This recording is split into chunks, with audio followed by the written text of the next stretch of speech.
Good morning students. बच्चों, आज आपकी साइंस की वर्कशीट नंबर 14 आई है और जिसका टॉपिक है विस्थापन अभिक्रिया।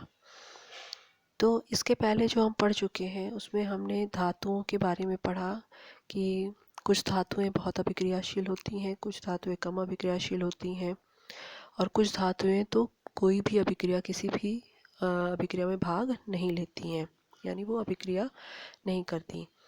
अब हम विस्थापन अभिक्रिया की मदद से ये जानेंगे कि धातुओं की अभिक्रियाशीलता का क्रम क्या है, यानी कौन अधिक अभिक्रियाशील है धातुएं हैं और कौन कम अभिक्रियाशील धातुएं हैं। इनके बारे में हम विस्थापन अभिक्रिया की मदद से जानकारी प्राप्त करेंगे। तो इसके लिए हम एक एक्टिविटी करेंगे। इसमें हम क्या करते हैं कि 100 ml के 5 बीकर ले लेते हैं, जिनका नाम हमने लिख दिया ABCDE। ये 5 बीकर ले लिए और उन पे इनको चिन्हित कर दिया है, पहले को A फिर B C D E।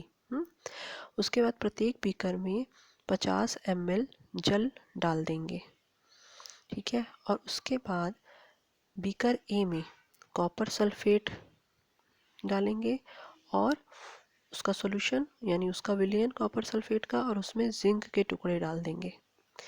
Beaker B में कॉपर सल्फेट का नीला सॉल्यूशन जो होता है या विलयन होता है वो डालेंगे और साथ में लोहे की कील डाल देंगे, ठीक है। उसके बाद बीकर C में जिंक सल्फेट का विलयन डालेंगे और तांबे की छीलन डाल देंगे। बीकर D में आयरन सल्फेट का विलयन डालेंगे और तांबे की छीलन डाल देंगे। और बीकर E में जिंक सल्फेट का विलयन डालेंगे और लोहे की छीलन यानी लोहे की कील डाल देंगे, ठीक है। उसके बाद हम ऑब्जर्व करते हैं, परीक्षण करते हैं, उसको कुछ टाइम तक रखा रहने देंगे बिना उसको हिलाए। जो पांचों बीकर हैं उनको बिना हिलाए हम उसको कुछ टाइम तक रखा रहने देंगे और देखेंगे कुछ रिएक्शंस होती हैं और ये देखेंगे किस में हो रही है और किस में नहीं हो रही है। तो हम ये देखते हैं कि बीकर ए में कुछ पदार्थ जो है काला भूरा लाल सा पदार्थ नीचे बैठ गया है, ठीक है। और जिंक सल्फेट का विलयन बन गया है। दूसरे बी वाले बीकर में भी हम देखते हैं कि कॉपर नीचे बैठ गई है और आयरन सल्फेट का विलयन बन गया है, ठीक है। इसके बाद हम देखते हैं कि सी डी और ई में कोई भी चेंज नहीं हुआ है, यानी कोई भी अभिक्रिया नहीं हुई है, ठीक है। तो जो बीकर ए है इसमें हमें कैसे पता चला कि अभिक्रिया हुई है।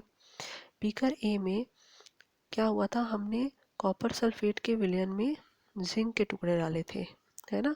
तो जिंक जो है वो क्या करता है, कॉपर को विस्थापित कर देता है, ठीक है, जिसकी वजह से कॉपर सल्फेट का नीला रंग गायब हो जाता है और बीकर के पेंदे पर कॉपर जो है वो भूरे रंग के पाउडर के रूप में जमा हो जाता है, ठीक है।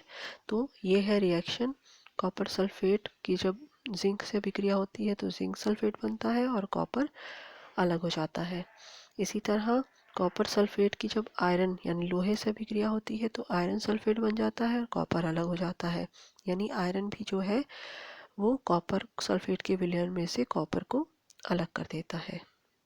अब हमने देखा बीकर सी डी ई में कोई अभिक्रिया नहीं हुई। इसकी वजह क्या है कि उसमें कोई चेंज नहीं हुआ। यहाँ यह नियम है कि केवल अधिक अभिक्रियाशील धातु कम अभिक्रियाशील धातु को उसके जलीय विलयन में से विस्थापित कर सकती है, लेकिन कम अभिक्रियाशील धातु अधिक अभिक्रियाशील धातु को विस्थापित नहीं कर सकती।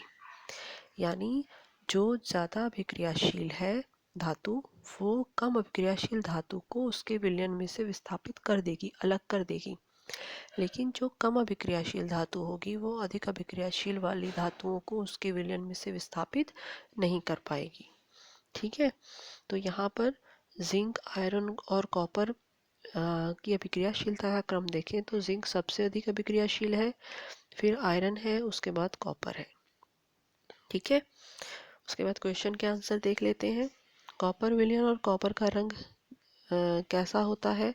कॉपर सल्फेट विलयन का रंग नीला और कॉपर का रंग जो होता है वो भूरा लिखा है लेकिन लाल भूरा सा होता है, ठीक है। कॉपर, सेकंड वाला, कॉपर जिंक के विलयन में जिंक को विस्थापित क्यों नहीं कर पाता है? क्योंकि जो कॉपर होता है वो कम अभिक्रियाशील है जिंक से, इसलिए उसको उसके विलयन में से विस्थापित नहीं कर पाएगा। जिंक आयरन कॉपर को अभिक्रियाशीलता के घटते क्रम में व्यवस्थित कीजिए, तो ये घटता क्रम लिखा है, इसको लिख देंगे।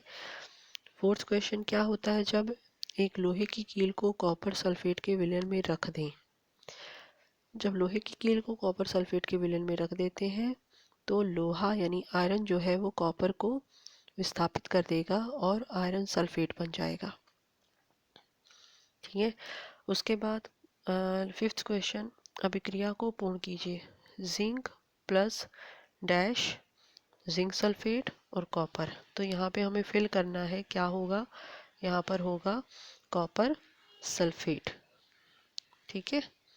क्या होगा, कॉपर सल्फेट, ठीक है। आपकी ये वर्कशीट कंप्लीट हो गई है, बहुत ध्यान से इसको सभी बच्चे करेंगे।